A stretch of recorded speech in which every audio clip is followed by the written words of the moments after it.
Hello friends, welcome to my channel learning with Pushpanjali Chaliya and I am पुष्पांजलि चालिया। जैसा कि आपको मेरे स्क्रीन में दिख रहा है कि अब आज हम लोग क्लास 7 की 17th चैप्टर, जो कि ऑन डिमांड था कि अभी एग्जाम टाइम आ रहा है तो क्वेश्चन आंसर्स चाहिए थे, उसको मैं समरी के साथ लेकर आई हूँ। 17th chapter forest our life line. तो फॉरेस्ट आप सबको पता है कि बड़े जंगल को फॉरेस्ट कहा जाता है, घना जंगल जहाँ पे होती है। और जो जंगल होते हैं, फॉरेस्ट होते हैं, वो उसमें पेड़ बहुत होते हैं, एनिमल्स होते हैं, और वो सभी कुछ हमारे एनवायरनमेंट के इक्विलिब्रियम को बनाए रखने के लिए बहुत ही ज़रूरी होती है, इसलिए इसे लाइफ लाइन कहा गया है। तो facts that matter in this chapter, इस चैप्टर में कौन कौन से इम्पोर्टेंट बात आपने पढ़ी थी। फॉरेस्ट फॉरेस्ट क्या होता है इसे समझाते हैं। Forest is a biotic community spread over a large area, chiefly dominated by trees, woody shrubs, and undergrowth, and that provide shelter, breeding, breeding place, and food to a large number of animals is known as forest. The quality and quantity of plants in a forest varies significantly due to different various climatic conditions. Forests also provide space to various types of microorganisms. A forest is a self-sustaining biotic community showing interdependence of plants, animals, and physical factor. तो अब forest किसे कहा गया है? Forest जो भी natural things हैं, जो कि हमारे, जिसे बायोटिक कहा जाता है, एक एबायोटिक होती है, दूसरा बायोटिक होती है।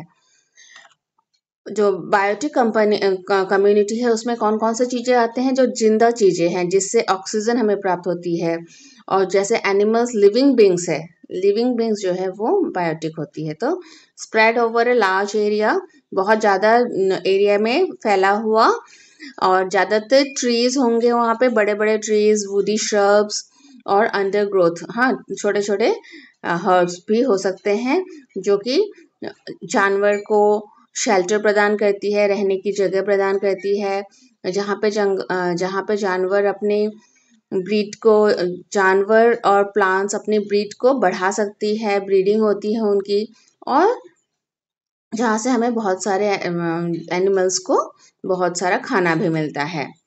क्वालिटी और क्वांटिटी जो है वो एरिया को लेकर या क्लाइमेटिक कंडीशंस को लेकर डिपेंड करता है। जैसे कि अगर हमारे नॉर्थ ईस्ट के जितने फॉरेस्ट हैं, उसका जो पेड़ होंगे वो वहाँ पे बारिश ज़्यादा होने के कारण जिस तरह के पेड़ होंगे, और अमेज़न में जो अमेज़न फॉरेस्ट आपने सबने सुनी है, वहाँ पे अलग अलग टाइप के पेड़ पाए जाते हैं। तो क्लाइमेटिक कंडीशन जो गर्म जगह होगी या ह्यूमिड जगह होती है, उस तरह से वेरी करेगा।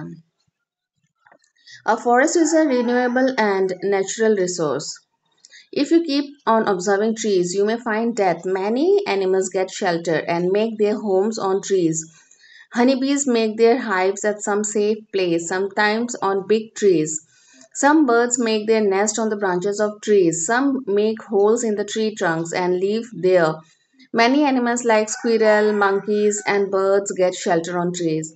Count and name the animals including birds and insects on or under the tree.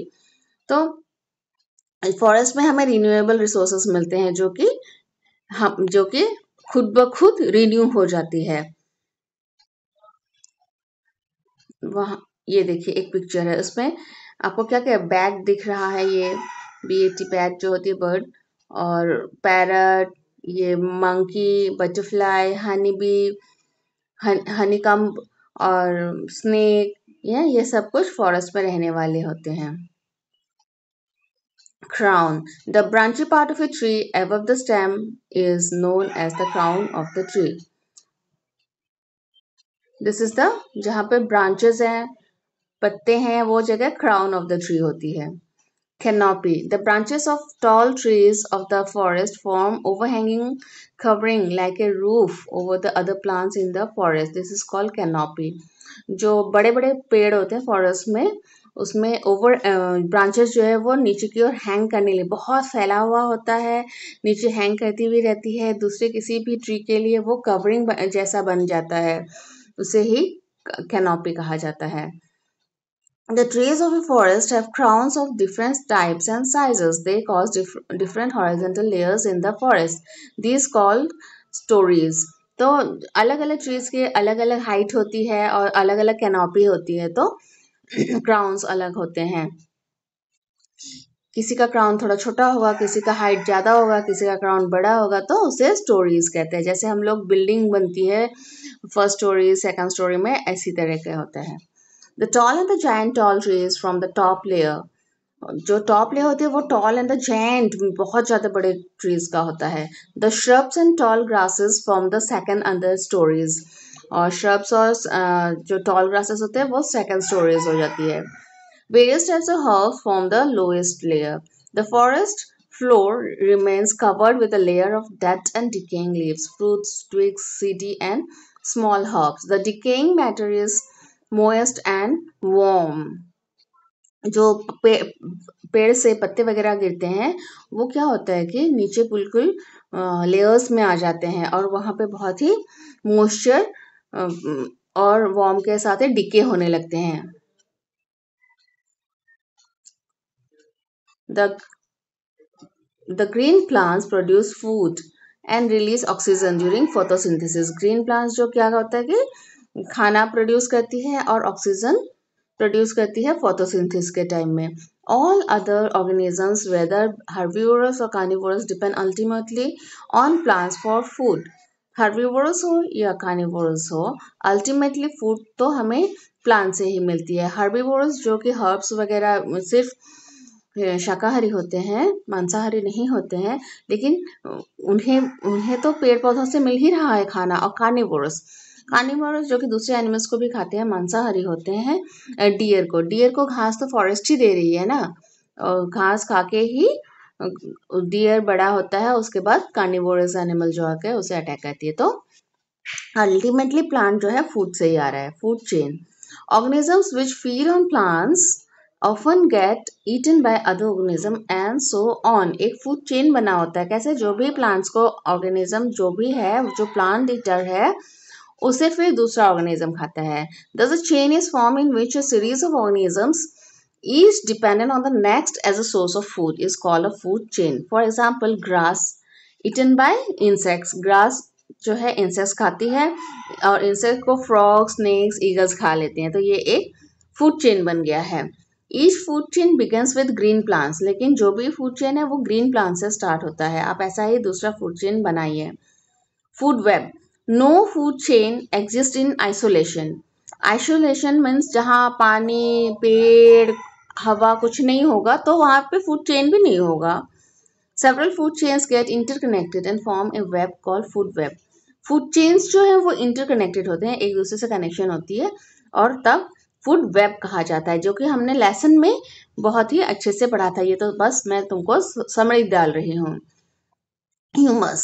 Microorganisms feed upon the dead plants and animals' tissues and convert them into a dark color substance called humus.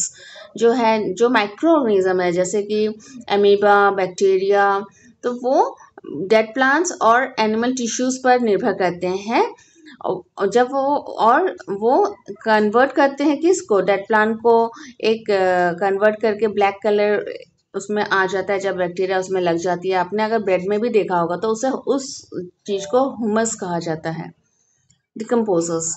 The microorganisms which convert the dead organic compound, dead plant parts and animal tissues to humus are called decomposers. जो micro organisms मैंने बताया है, amoeba या फिर bacteria, virus, ये सब dead plants में humus पैदा करते हैं और यही लास्ट में ह्यूमस जो है वो डिकम्पोज हो जाती है. ठीक है. Decomposers release simple and usable nutrients by decomposing complex dead plants and animals. From humus, the nutrients enter into the soil. From the soil, these are absorbed roots of plants.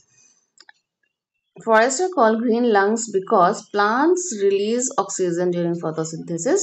The plants keep balance of carbon dioxide and oxygen in the atmosphere.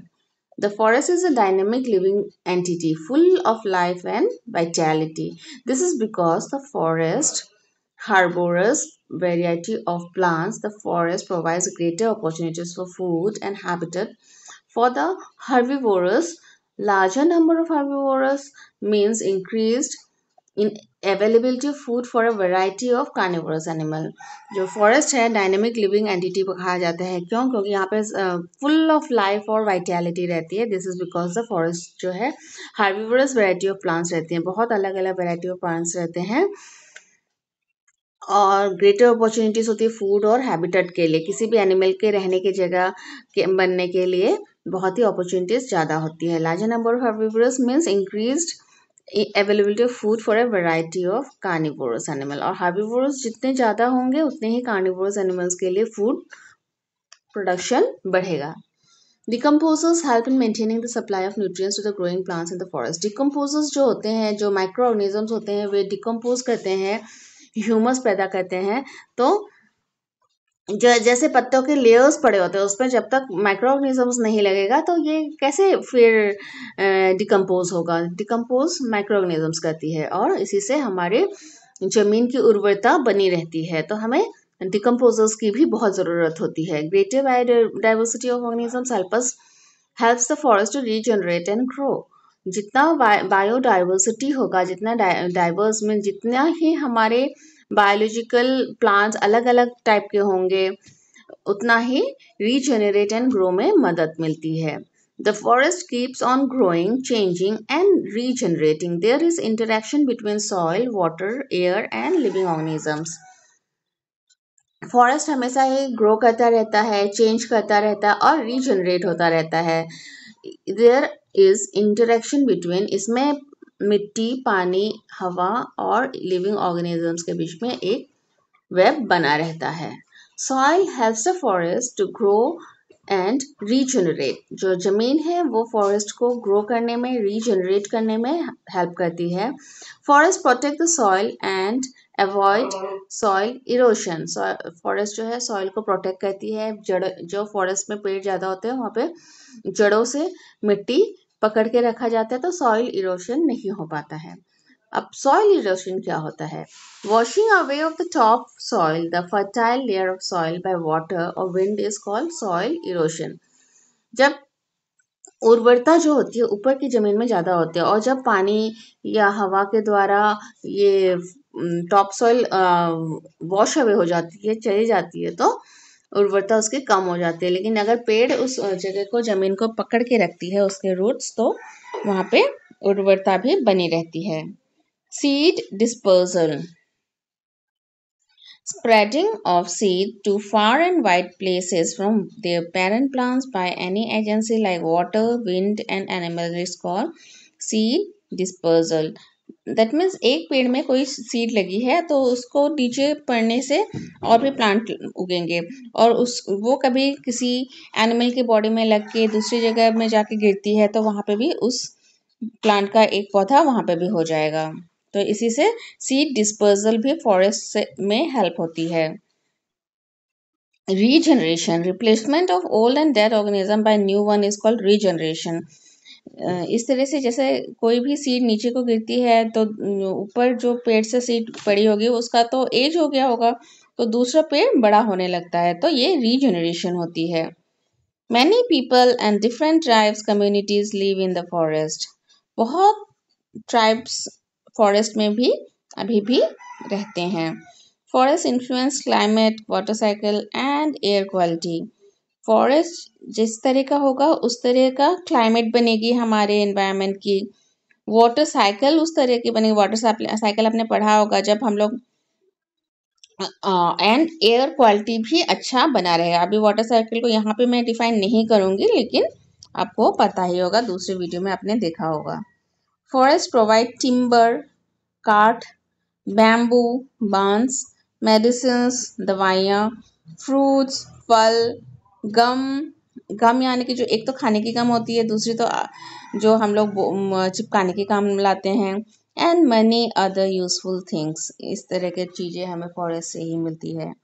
Deforestation, destruction of the forest by cutting down the forest tree is called deforestation. Deforestation may lead to floods, global warming, and danger to environment and our life. Deforestation क्या होता है? जो forest की cutting होने लगती है, forest को हम लोग पेड़ काट काट के नष्ट करने लगते हैं, उसे डिफॉरेस्टेशन कहते हैं। डिफॉरेस्टेशन के कारण फ्लड हो सकती है, ग्लोबल वार्मिंग हो सकती है, गर्मी ज़्यादा बढ़ रही है आजकल इसी के कारण, और कुछ पेड़ या कुछ एनिमल्स एंडेंजर्ड हो गए हैं, उनका लाइफ को डेंजर आ गया है या नहीं मिलते हैं आजकल, बहुत से प्रजातियां उपलब्ध नहीं होती है, किस लिए? डिफॉरेस्टेशन के कारण। तो फॉरेस्ट हमारे लाइफ में बहुत ही ज़रूरी है। आप लोगों ने फॉरेस्ट मैन जो है इंडिया का सुना होगा, वो असम के ही हैं, जादव पायेंग जी, जिन्होंने अपने बलबूते पर एक फॉरेस्ट का निर्माण किया है, जहाँ पे बहुत सारे पेड़ उन्होंने उगाए हैं, वो भी सैंड एरिया में। बहुत मेहनत करके वहाँ पे नया फॉरेस्ट उगाया है।